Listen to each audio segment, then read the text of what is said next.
ये कहानी हिमालय के घने जंगल की है। वहाँ एक बिल्लू बिल्ला रहता था जिसे अपनी ताकत और अपनी फुर्ती पर बड़ा ही घमंड था। वो अपने आगे किसी को भी गिनती में नहीं लेता था। छोटे मोटे पक्षियों को तो वो यूँ ट्रीट करता है कि मानो वो ही जंगल का राजा हो, और करे भी क्यों ना। जंगल का राजा भी अंदर ही अंदर कहीं न कहीं उस बिल्लू बिल्ला से डरता था, और जब राजा किसी से डरता हो तो प्रजा की तो बात ही क्या। बिल्लू बिल्ला के इस रवैये से पूरे जंगल के सारे पक्षी दुखी थे। कई पक्षी उसे समझाने की कोशिश भी करते, पर वो कभी भी किसी की सुनता नहीं था। यहाँ तक कि उसकी बचपन की दोस्त टुनटुनी चिड़िया भी उसे समझाने की कोशिश करती है। यार बिल्लू, देख यार, स्कूल के दिनों की बात और थी। अब मुझे बिल्लू नहीं, बिल्लू बिल्ला का आदर, और पूरे जंगल में ना अपनी इज्जत है, इज्जत। इज्जत नहीं, सभी डरते हैं तुझसे। मेरी बात मान, अब ये लड़ना झगड़ना छोड़ दे, इसमें कुछ नहीं रखा है। तेरी तरह मैं डरपोक नहीं हूँ, शर्म आनी चाहिए तुझे। मेरी दोस्त होकर भी मेरी तरह ठाठ से नहीं रहती, डरपोक कहीं की। तब तक आप लोग कमेंट में बताएं 90 + 90 कितने होते हैं। ये डर नहीं है यार, रिस्पेक्ट है, सामने वाले के प्रति आदर है। आदर नहीं, ये अपने डर को छुपाने का बहाना है। अरे यार, तू मेरी बात समझने की कोशिश कर। नहीं समझना है मुझे, और आगे से समझाना भी मत, वरना तेरी और मेरी दोस्ती खत्म।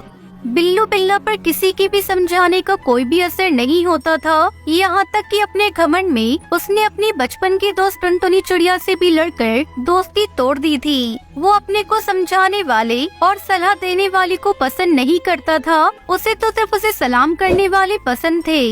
जो भी रास्ते में मिलता उससे सलाम करता, जो उससे सलाम नहीं करता उससे वो जबरदस्ती सलाम करवाता। क्यों बे, सलाम मारने के लिए तेरे हाथ टूट गए हैं क्या? हाँ वो क्या, सलाम मार, और हर बार सलाम मारना, वरना तेरे आगे का दाया और पीछे का बाया पैर तोड़कर ना खा जाऊंगा। ना चल पाएगा ना घिसट पाएगा। माफ कर दो बिल्लू भाई, माफ कर दो। सलाम मार, सलाम। तोता भाई, आपने बिल्लू बिल्ला को देखकर रास्ता क्यों बदल लिया? क्या बताऊं बुलबुल बहन, इसके सामने जाओ तो इसे सलाम करना पड़ता है। कहीं भूल गए तो फाड़ खाने की बात करता है, कहीं गुस्से में फाड़ खाया तो इससे तो बेहतर है उस रास्ते ही ना जाओ जिस रास्ते ये बिल्लू जाए। फिर तो ऐसा हो गया था कि जो भी घमंडी बिल्लू बिल्ला को देखता वो अपना रास्ता बदल लेता। कोई भी उससे उलझना नहीं चाहता था, ना बहस करना चाहता था। जबकि बिल्लू बिल्ला था कि जिस पर नजर पड़ जाती जबरदस्ती उसके सामने पहुंच जाता और उसे खुद को सलाम करने को बोलता। उसे इतना घमंड हो गया था कि एक दिन उसके बचपन की दोस्त टुनटुनी चिड़िया उसे मिल गई तो वो उससे भी बोल पड़ा। ओए टुनटुनी चिड़िया, क्या हुआ बिल्लू?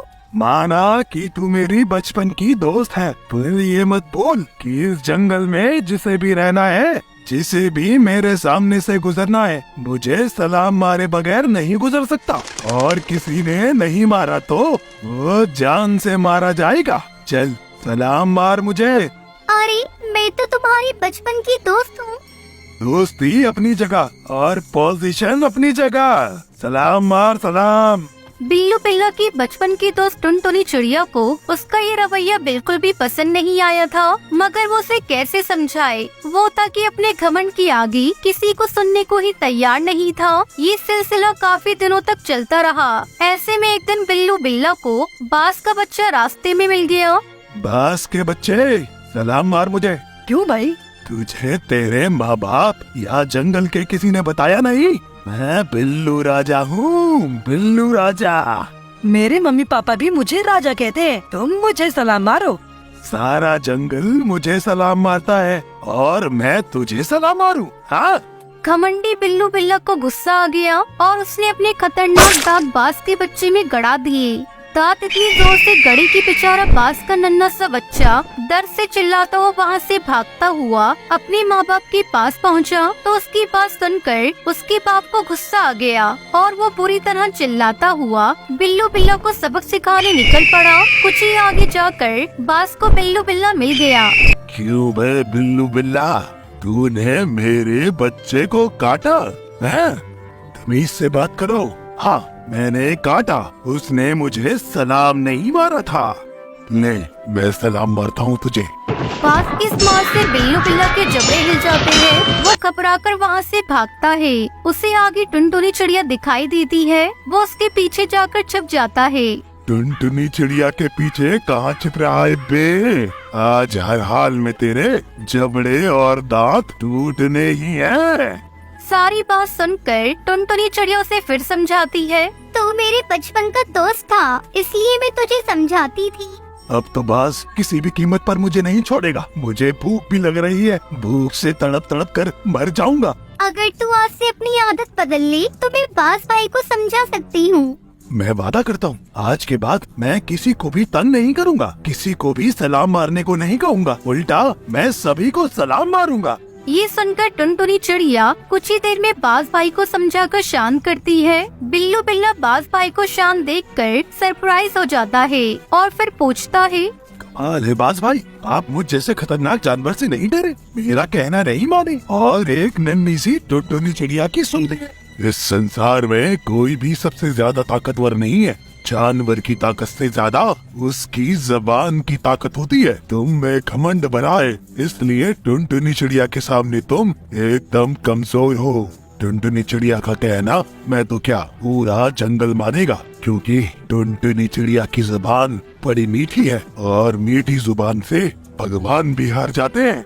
बाज भाई की बात सुनकर बिल्लू बिल्ला की आंखें खुल जाती है और वो कहता है, आज मेरी समझ में आ गया, मीठी जुबान में ही सबसे बड़ी ताकत होती है। आज से मैं किसी से भी कोई भी दिल को दुखा देने वाली बात नहीं करूँगा। एक दिन पिंकी अपने घोंसले में उदास बैठी थी। उसे उदास देखकर बंटी कबूतर उससे पूछता है, क्या हुआ बेटा, तुम क्यों उदास हो? मुझे स्कूल जाने में लेट हो रहा है। पापा अगर ना होती तो मुझे तैयार कर देती। बस इतनी सी बात, मैं अपनी रानी बेटी को अभी तैयार किए देता हूँ। पापा माँ मुझे छोड़कर क्यों चली गई? क्या बताऊँ बेटा, अभी तू छोटी है, मेरी बातों को तू समझ नहीं पाएगी। जब तू बड़ी हो जाएगी तो मैं तुझे सब कुछ सच सच बता दूंगा। बंटी कबूतर पिंकी को तैयार करके स्कूल पहुंचा देता है। पिंकी की बातें बंटी के दिमाग में बार बार गूंज रही थी। पापा माँ मुझे छोड़कर क्यों चली गई? शाम को बंटी जब घर आता है तो अपने साथ एक नौकरानी को लेकर आता है। यह है मेरा घर। कितना खूबसूरत है आपका घर। मेरा नहीं, आज से ये तुम्हारा भी घर है। आज से तुम्हें ही इस घर की देखभाल करनी है। रुको, मैं अभी अपनी बेटी को बुलाता हूँ। हाँ जल्दी बुलाइए, मैं भी उससे मिलने के लिए बेताब हूँ। पिंकी, देखो मैं किसे लेकर आया हूँ। कौन है पापा, आप किसे लेकर आए हो? ये तुम्हारी आंटी है, आज से तुम्हारी ये देखभाल करेंगी। कितनी प्यारी बच्ची है। आओ बेटा मेरे पास आओ। आज से ये तुम्हारी देखभाल भी करेंगी और तुम्हें स्कूल भी ले जाएंगी। ठीक है, तुम अब जाओ खेलो। चलो चलो टुनटुनी, मैं तुम्हें तुम्हारा घोंसला दिखा देता हूँ। दूसरे दिन टुनटुनी अपने घोंसले में आराम कर रही होती है। तभी पिंकी खेल कर आती है। आंटी आंटी मुझे बहुत जोरों से भूख लगी है, मुझे कुछ खाने को दो। आंटी आप क्यों नहीं सुन रही हैं? मुझे बहुत जोरों से भूख लगी है, मुझे कुछ खाने को दो। चल हट जा, तुम दोनों बाप बेटी ने मुझे क्या समझ रखा है? तुम सोचते हो कि मैं तुम्हारी नौकरानी हूँ? नहीं, मैं नौकरानी नहीं हूँ, मैं इस घर में राज करने आई हूँ। तेरा बाप तो मूर्ख है जो मुझे यहाँ तुम्हारी सेवा करने के लिए लाया है। आंटी पापा ने तो कहा था आप मेरी देखभाल करेंगी। मूर्ख, मैं तुम्हारी देखभाल तेरे बाप के सामने ही करूँगी। आने दो पापा को, आज मैं उनसे शिकायत करूँगी और ये भी कहूँगी कि आपने मुझे धक्का दिया। अच्छा, तेरी इतनी हिम्मत, तू अपने पापा से मेरी शिकायत करेगी? ठहर जा, तुझे खाना खाना है ना? मैं तुझे अभी खाना खिलाती हूँ। टुनटुनी किचन में जाती है और वहाँ से मिर्ची का पाउडर उठाकर लाती है। ले खा तू, तुझे भूख लगी है ना? खा ले, जी भर कर खा ले। बड़ी आई मेरी शिकायत करने वाली। अब जब रात भर तेरा मुंह चलेगा तो तुझे पता चलेगा शिकायत कैसे की जाती है। आंटी मेरा मुंह जल रहा है। तुझे शिकायत करनी थी ना, अब तो शिकायत कर, मैं तुझे ऐसा खाना डेली खिलाऊंगी। पिंकी रोते हुए अपने घोंसले में चली जाती है और जाकर सो जाती है।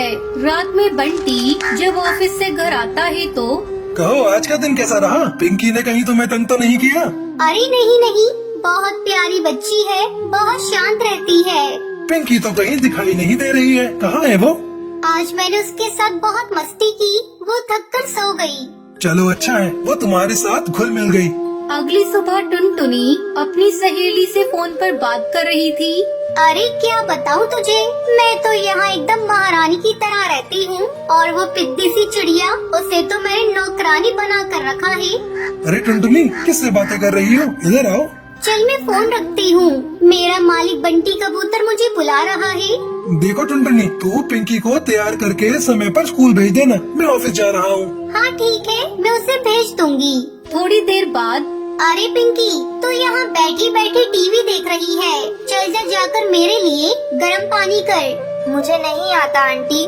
तेरे बाप ने तुझे चूल्हा जलाना भी नहीं सिखाया। मैं कहती हूँ 5 मिनट के अंदर जाकर मेरे लिए गर्म पानी करके ले आ।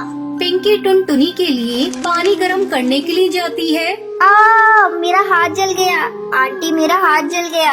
ये चिड़िया ना हर समय मुसीबत में मुझे डाल देती है, अब मैं क्या करूं?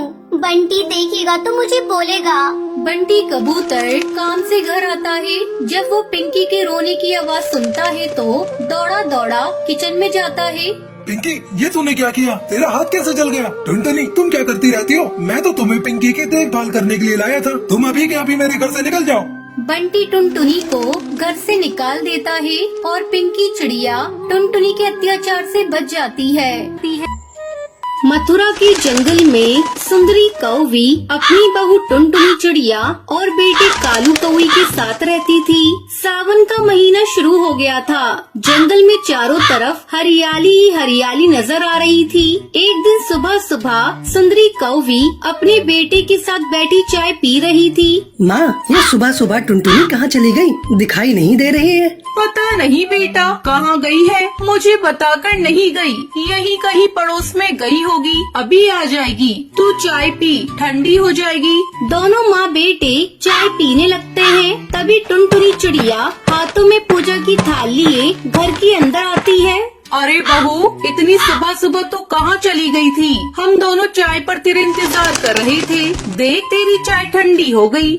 माँ जी, आपको नहीं पता, सावन का महीना शुरू हो गया है और सावन के महीने में मैं बिना पूजा किए कुछ भी नहीं करती, इसलिए मैं सुबह सुबह मंदिर चली गई। उस समय आप लोग सो रहे थे, मैंने आप लोगों को उठाना सही नहीं समझा। ये लीजिए प्रसाद। टुनटुनी चिड़िया अपनी सास और पति को प्रसाद देती है। जा बहू, अब जाकर कालू के लिए नाश्ता बना दे, नहीं तो बिना नाश्ता किए भूखा पेट चला जाएगा। जा फिर बात करते हैं। टुनटुनी नाश्ता बनाने चली जाती है। शाम को जब कालू कौआ अपने ऑफिस से घर लौटता है तो टुनटुनी उससे कहती है, सुनो जी, इस सावन में मेरे लिए एक डाल पर झूला डाल दो, फिर मैं उस पर बैठूंगी और तुम मुझे झुलाना। अरे पागल हो गई हो क्या, जो मैं अपना काम धंधा छोड़कर तुम्हें झूला झुलाने आऊँगा?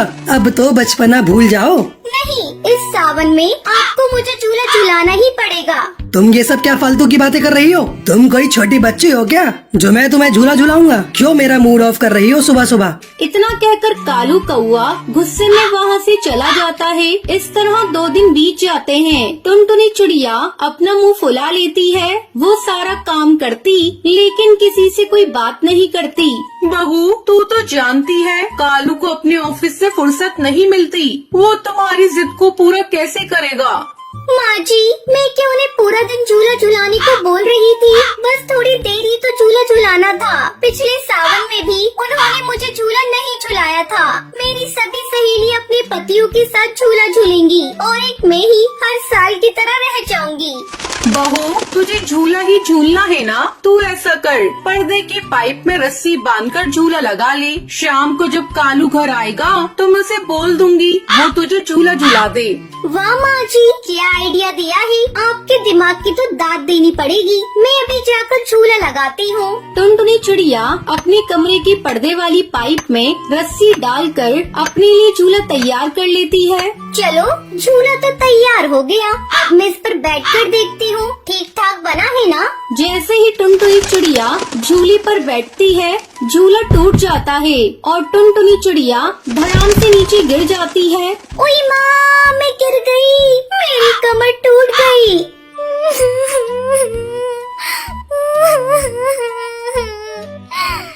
टुनटुनी के रोने की आवाज सुनकर सुंदरी कौवी वहाँ आती है। अरे बहू, तू नीचे कैसे गिर गई और तू इतना चिल्ला क्यों रही है?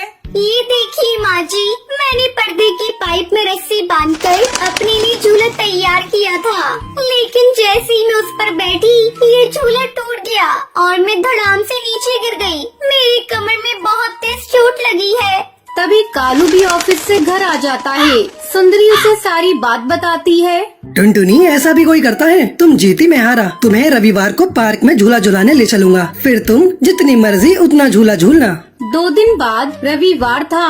टुनटुनी चिड़िया कालू कौवे के साथ पार्क में झूला झूलने जाती है। वहाँ नीम के पेड़ पर बहुत सारे झूले लगे हुए थे और उन पर पक्षी अपनी अपनी पत्नी को झूला झुला रहे थे। टुनटुनी चिड़िया भी एक झूले पर बैठ जाती है और कालू कौवा उसे झूला झुलाने लगता है। झूला झूलते हुए टुनटुनी चिड़िया बहुत खुश थी। वो काफी देर तक झूला झूलती रहती है। फिर दोनों पति पत्नी घर लौट आते हैं।